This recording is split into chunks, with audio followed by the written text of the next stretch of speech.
right, ladies and gentlemen, we're back for another exciting edition of How Do I Do This Anyways? Today we're going to be working on 20 ISOs number 12. For this object, we're going to be using the mirror tool, not to mirror sketches, but to mirror entire features. And I'm going to go into a little bit about why you would want to mirror identical features or symmetric features instead of just drafting those parts. So it's going to look something like that when we're all done. So let's go ahead and get started. We're going to start a new standard IPT again.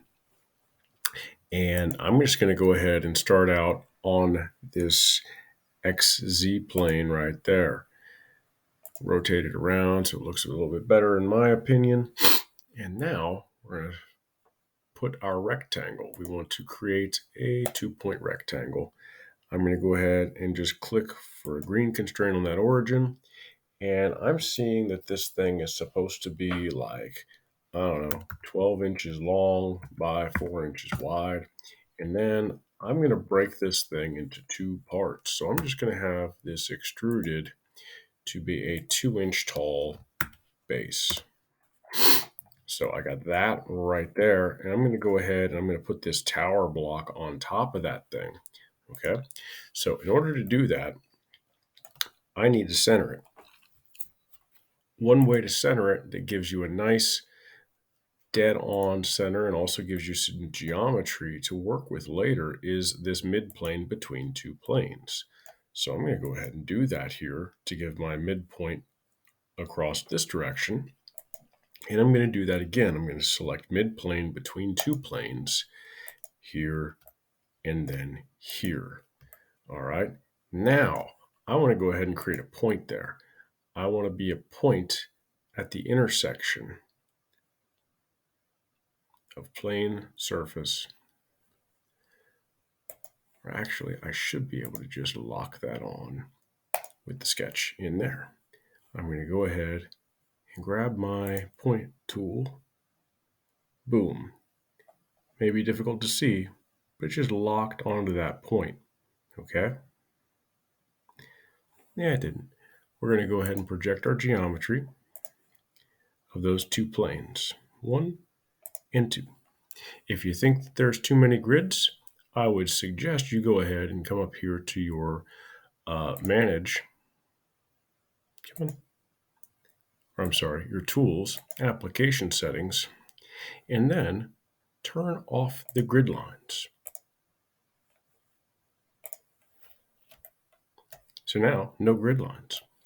Now, coming back into my sketch, I'm going to go ahead and put a point there at the intersection of those 2. See how it locks to that point of 6 and 2? Click it. And that gives me that nice point. And what I'm going to do is I'm going to create a 2-point center rectangle. I'm going to click to place the center of the rectangle at the center of that intersection. And then I'm going to pull down until it constrains on the surface. So you notice how this vertical dimension that's not currently highlighted is locked at 4. And then I can type 4 for the other one, and it creates a 4x4 square. I'm going to go ahead and extrude that. Select all 4 of my little quadrants, and then I'm going to extrude that the distance of 5 inches, which is what I want it to be extruded. And now I have my rough block. This would be the primitive shape for this thing. So in order to create this top part, you would probably be like, hey, that's a fillet. You're right, that's a fillet. Let's go ahead and do a fillet. Nice and quick. Boom. Select that line. And I know that when I measured it, I was at 2 inches for my fillet. And that looks about rightish. So cool. Now what I'm going to do is I'm going to start a 2D sketch on this side in order to create that hole that's in the center. But I want that hole to be dead center. So I'm going to project my geometry, click, and then click the curve in order to project that center geometry. You want that center geometry so that way your circle lines up in the center. And now we've got that, and our 2-inch diameter circle is right there.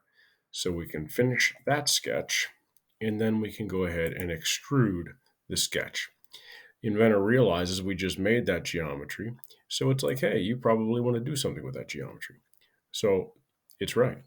It was selected. So I went ahead and selected cut. And I'm going to go through all.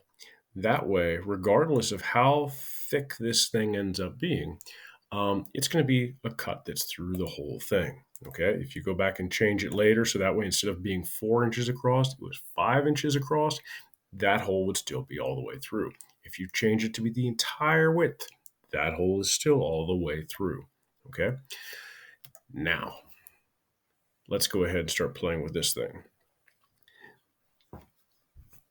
First thing is it's easy to see this should be a fillet, right?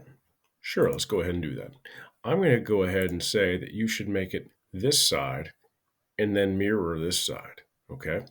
So I'm going to show you how to do that and why. I'm going to go ahead and fillet it, click it, click it. Yep, it's 2, okay? Now I'm going to go ahead and create a 2D sketch again. Select that surface. Rotate that so it's a little easier to think about. And I'm going to project the geometry of the curve again. That way I know where that center is.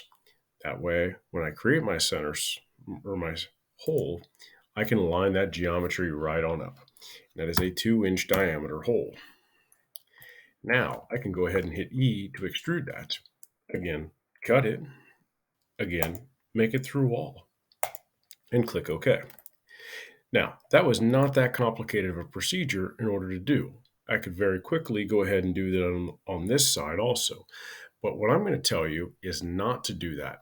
I'm going to go ahead and tell you to come up here to the pattern little section of the ribbon bar and come to the mirror. In this mirror, unlike the one that's in the sketch, mirrors entire features. So I'm going to go ahead and say, I want to mirror that hole. I want to mirror that curve. Okay? Then you select your mirror plane. I want that geometry that I made earlier, that midplane. There we go. And now you see how it comes up with these green lines as our preview? Click OK. Now, that seems to be something that might not have saved you the most time when doing this. However, I'm going to say if you were working on a more complicated object, something with several features that you wanted to copy and you just wanted the same features over and over again, you would probably want to do that more. Also, another advantage of this mirror is the fact that anything I do over here is going to copy automatically over here. So you know how this was a 2-inch hole? What about if we change that? Edit, edit sketch.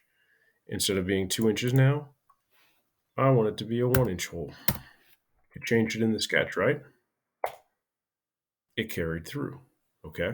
Now, not only does it carry through here, but it would carry through in any mirrored images and anywhere this part was used. So later on in an assembly, that change we just made in that sketch, which that extrusion was based on, which that mirror was based on, would be carried through in an assembly.